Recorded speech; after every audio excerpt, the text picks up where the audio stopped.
Hello BookTube, hello book friends, welcome back to my channel and a video looking at my top 10 favourite books of 2025. It's been a bit of a tough job picking some of these. I've read a lot of books that I've really enjoyed this year, and I think the books that I've picked are favorites, not just because of the book themselves, but it might have been the time I was reading them, what else was going on. So they're quite a subjective selection, I think, but they are my 10 favorite books of 2025. I have ranked them 10 to 1, so 1 being my most favorite book of the year.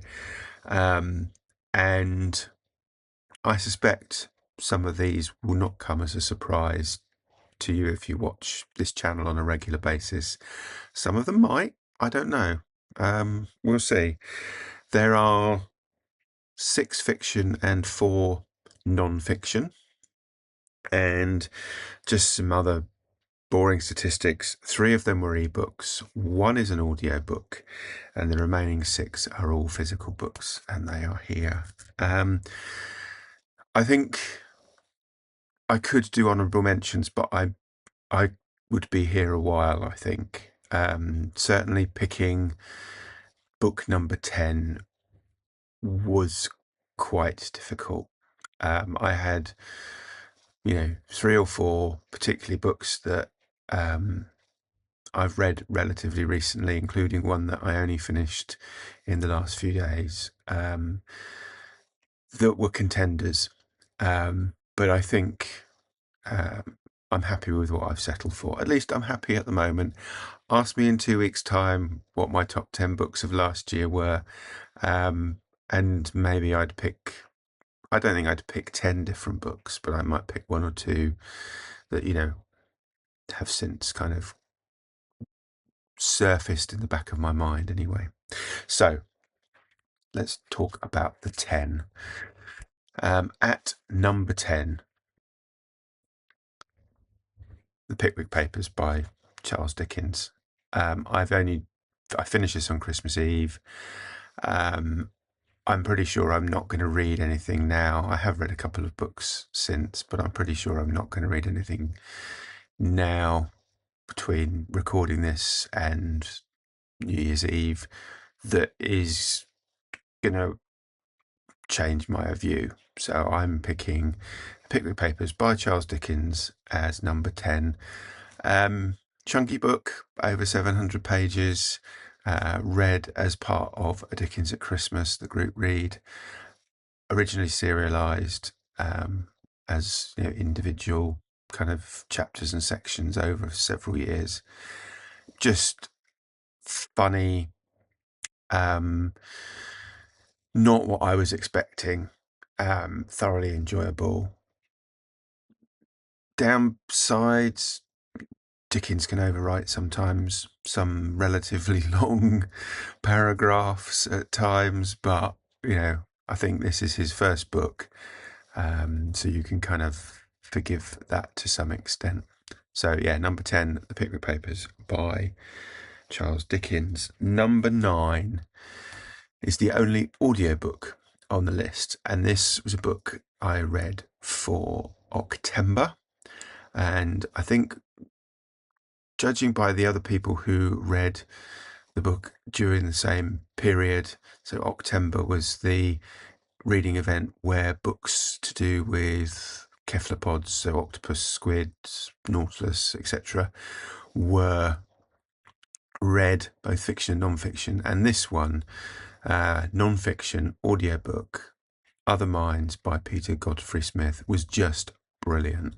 I am looking out for a physical copy of this because I saw other people's videos who had physical copies, and it has some fantastic illustrations and photographs, which you obviously don't get in an audiobook. So I would like to reread it with that in mind. So yeah, number 9, brilliant, really well researched book, well read. The right narrator for the book as well. So, book number 8. Not all of these, I will say, not all of these are happy books. Book number 8 is a good example of that. This is Time's Echo by Jeremy Eichler.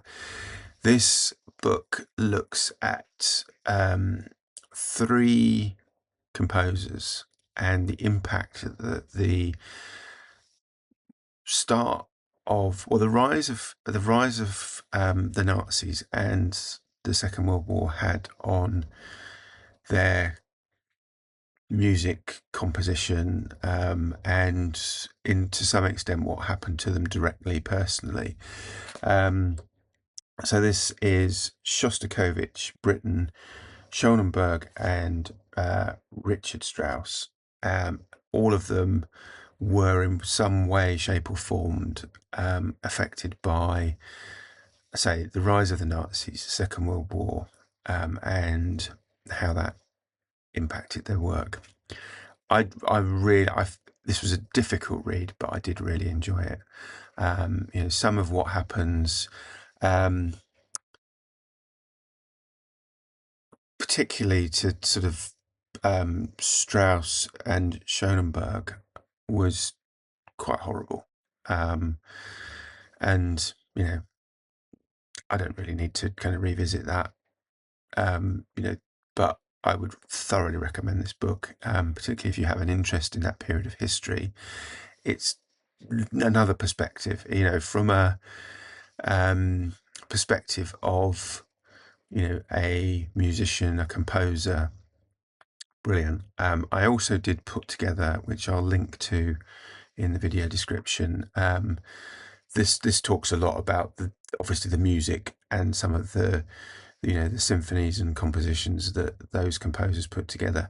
I created a playlist, and I will link to that below, so you can look at that if you're interested as well. Number 7.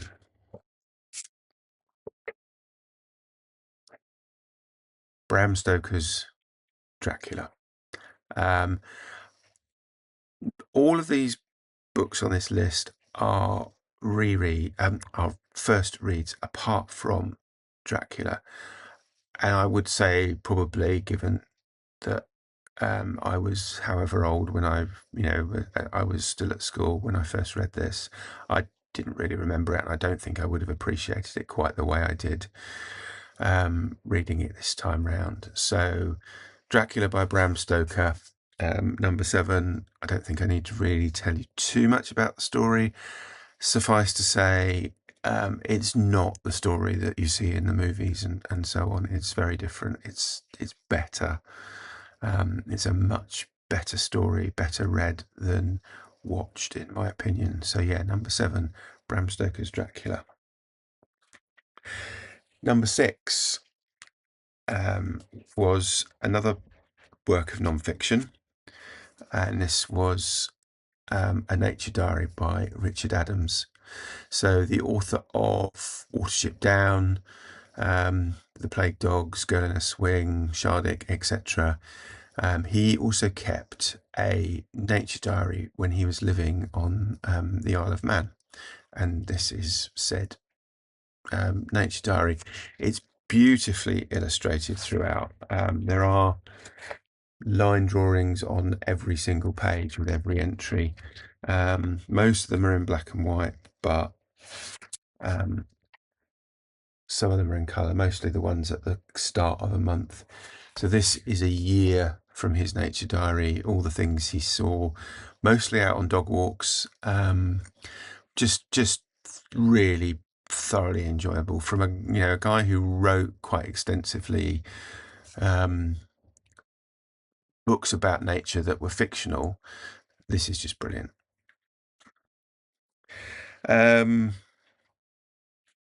Book number 5 is a P.D. James, one of her Adam Dalgleish mysteries, and it is Devices and Desires. I read this quite early in the year, I think. I've read a lot of P.D. James this year and her Adam Dalglish series. I think I've got one book left to read in the series. But this one in particular was really good. A little bit unusual in the fact that it takes, Adam Dalglish away from his crime squad. He's gone to the Norfolk coast, where he has inherited his aunt's mill cottage, and he's trying to decide basically whether to keep it, whether to sell it. He's trying to make decisions about what to do with it.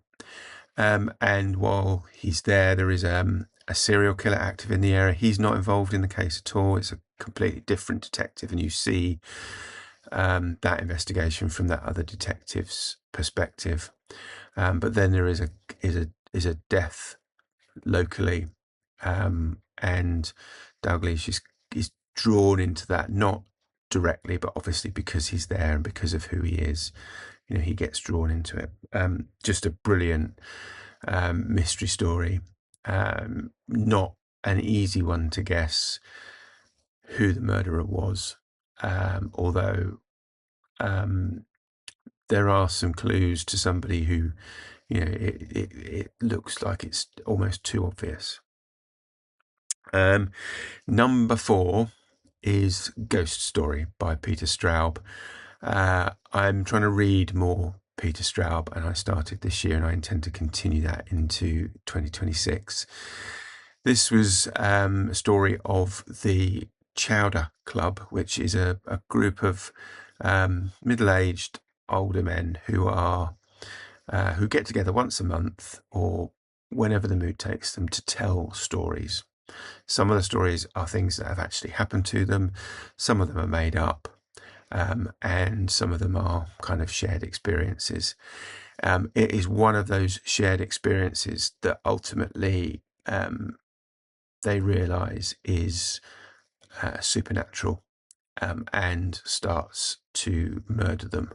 And the story goes from there in terms of who is the supernatural, or what is the supernatural being, where did they first encounter it, etc. And how do they stop it? How do they before it kills them all, basically? So yeah, Peter Straub. At number 3, this might come as a surprise to some of you, particularly if you've been watching the channel for a while. And the reason I say that is because I think if you'd tried to guess what my top book of the year would have been at the start of the video, you might be surprised that this is only number 3, and it is The Count of Monte Cristo, the book I have been talking about since January this year, when I finished it, raving about how good it was. I think you would have expected this to be number 1 based on the number of times I've mentioned it, the number of times I've sort of used it in answers to prompts for tags and so on.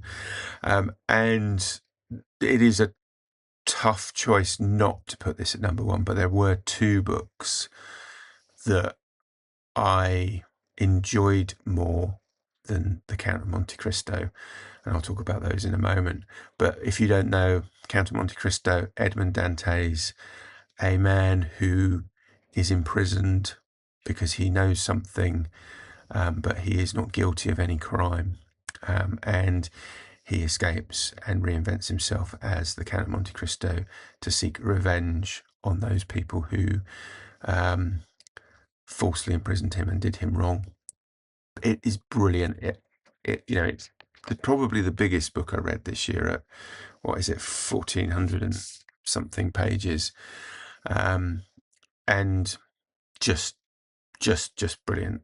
As I say, really tough choice not to have this as number 1. So what possibly could be better than The Count of Monte Cristo? Well, at number 2 is my best non-fiction read of the year. A book that, again, a bit like Time's Echo, really made me think Talked about a period of history that I know a little bit about, but not a lot about. And it was The Rat Line by Philippe Sands. This is the story of the rat line that runs from Rome to Argentina, and the death of Otto von Vector, who was a thorough Nazi, put it that way, responsible for a lot of deaths. It's told through Philippe Sands' investigation and research into what happened to Otto von Vector, talking to his son, who had a lot of the private papers and who didn't really believe that his father was as bad as everybody said. He was a bit of he was only following orders, or he didn't do some of the things that he was accused of doing. I think by the end of the book, you're left in no uncertain terms that the son is kind of looking at his father through rose-tinted glasses, but trying to draw all that together, retracing Otto von Vector's path from Austria to Rome, at a time when he was a wanted man, and so he had to hide in the woods and stay in the mountains. Just the storytelling in this is brilliant, and it's non-fiction. It's not a story. This really happened. Philippe Sands' research is unapproachable. It's so thorough.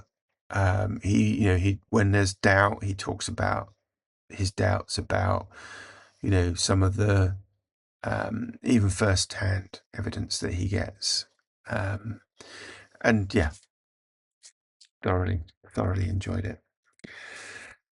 And finally, at number 1, a book I read relatively recently for the reading event Dr. November, a spy novel, a story of the French resistance during the Second World War, and it is The Lantern Network by Ted Albury. I have to say, I had never heard of this author until the beginning of November, when somebody mentioned it in a comment, and I went online and realised that they were republishing a lot of his books as ebooks, and picked up a few. Thought I'd read this one first, and it was just fantastic. It's relatively short. It's not a long book, but my God, it's well written, and it tells a fantastic story. Yes, and it's even better than The Count of Monte Cristo, and it is my favourite book of the year. As I say, all of the books that I've picked, there is an element of my experience at the time of reading them. They are subjective placings, but I'm fairly certain the top 3 at least are firm commitments in what I would say is my top 10 of the year. So that's it. Those are my 10 favourite books of 2025. What are your top 5, top 10? Let me know in the comments below. I'm assuming if you're a booktuber, you're going to produce something similar. So we'll watch your video or link to your video in the comments by all means. And if you have been, thank you for watching. Thank you for watching my videos this year, and I will speak to you again soon. Take care. Bye-bye.